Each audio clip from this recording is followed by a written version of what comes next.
अध्यक्ष सन्माननीय रवी चव्हाण साहेब आणि राज्याचे आयटी सांस्कृतिक या विविध खात्याचे मंत्री, आमचे मित्र, आमचे ज्येष्ठ सहकारी सन्माननीय आशिष शेलारजी, आपल्या सर्वांचे नेते सन्माननीय रामशेठ ठाकूर साहेब, सन्माननीय खासदार धैर्यशीलजी, आमदार विक्रांतजी, पप्पू शेठ, पंडित शेठ, सर्व ज्येष्ठ श्रेष्ठ आणि ज्यांचा आज प्रमुख प्रवेश होतोय हे सन्माननीय जेम म्हात्रे साहेब, प्रीतम म्हात्रे साहेब आणि त्यांच्यासोबत आलेले सर्व शेतकरी पक्षातून भारतीय जनता पक्षामध्ये आलेले सर्व कार्यकर्त्यांचं मनपूर्वक हार्दिक स्वागत। माझ्या स्वागताला जास्त महत्व आहे कारण आम्ही दोघंच 3 महिन्यापूर्वी लढलो।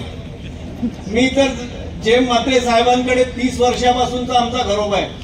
शेठ हे 4 महिन्यापूर्वी केलं असतं, तुमचे 100 माझे 50-150 रुपयाचा किती मोठा ब्रिज झाला।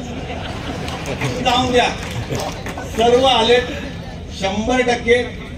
प्रीतम म्हात्रेंसारखा एक चांगला कार्यकर्ता जो समाजाशी जुडलेला आहे, जेम म्हात्रेंसारखा एक कार्यकर्ता की ज्याने कधीही पक्षपंथ न बघता रामशेठ ठाकूर साहेबांच्या खांद्याला खांदा लावून आजपर्यंत काम केलं आणि असे सर्व त्यांच्यासोबत आलेले सर्व कार्यक्षम कार्यकर्ते यांचं स्वागत करणं हे आपलं परम कर्तव्य आहे आणि तुमचं मनापासून स्वागत करतो।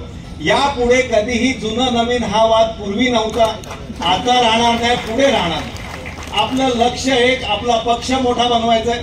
आपल्याला जिल्हा परिषद लढायची आहे, पंचायत समिती लढायची आहे, जिंकायची आहे, नगरसेवक आणायचे, पनवेल महानगरपालिका आणायची आहे, उरण महानगरपालिका आणायची आहे, पंडित शेठ आणि पप्पू शेठ आहेत, जिल्हा परिषद धैर्यशील पाटीलदार आहेत। आपल्याला जिल्हा परिषद ताकदीने लढायची आणि तुम्ही आणि आम्ही एकत्र असल्यानंतर काही अशक्य आहे असं मला वाटत नाही, हा विश्वास मला या ठिकाणी आहे।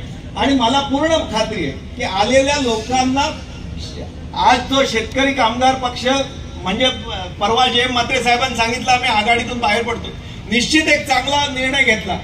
शेवटी आपण हे सर्व करतो कशा करता, माझा देश, माझं राज्य, माझं परिसर चांगलं व्हायला पाहिजे आणि त्याच्याकरता जर केंद्रातलं सरकार भाजपचं असेल, राज्यातलं भाजपचं असेल आणि इथे भाजपचा विचार असेल जमिनीपर्यंत, निश्चित आपण सर्व या सामाजिक क्षेत्रात असतो। म्हणजे काय असतं, आपल्याला माझा विभाग, माझा परिसर चांगला व्हावा, माझी ग्रामपंचायत चांगली व्हावी, माझी नगरपालिका चांगली व्हावी, माझी जिल्हा परिषद चांगली व्हावी, या विचाराने आपण सर्व प्रेरित असलेले लोक। त्याच्यामुळे झेंडा बदलला तर अडचण नाही, पण आजचा झेंडा हा देशप्रेमाचा आहे, देशहिताचा आहे, दुश्मनाच्या घरात घुसून मारणार आहे। आणि म्हणून आज त्यांनी फोन करून सांगितलं आणि सीज फायर झालं। आज युद्ध शांत झालं का झालं तर पाकिस्तानला त्याची जागा दाखवणारे आमचे पंतप्रधान आहेत। हे जर 20 वर्षापूर्वीच असतं तर विचार करतो, बघतो, काय करतो, असा विचार करून बघणारा काय होत नसतं। ज्यांची हिंमत असते, त्याचं करेज असतं। केंद्रामध्ये नरेंद्र मोदींसारखा नेता आहे, राज्यामध्ये देवेंद्र फडणवीस सारखा श्रेष्ठ नेता आहे, त्या पक्षामध्ये तुम्ही स्वागत करताय, निश्चित माझं स्वागत। या इथे मागे लागून हा अटल सेतू आहे। मला आज सांगायचंय, मी विधानसभेत अनेक वेळा बोललो की चव्हाण साहेब, शेलार साहेब, मी तुम्हाला सांगतो की भगीरथाने गंगा आणली आम्ही पुराणात ऐकलं, पण आमच्या इथे विकासाची गंगा या अटल सेतूमुळे आली।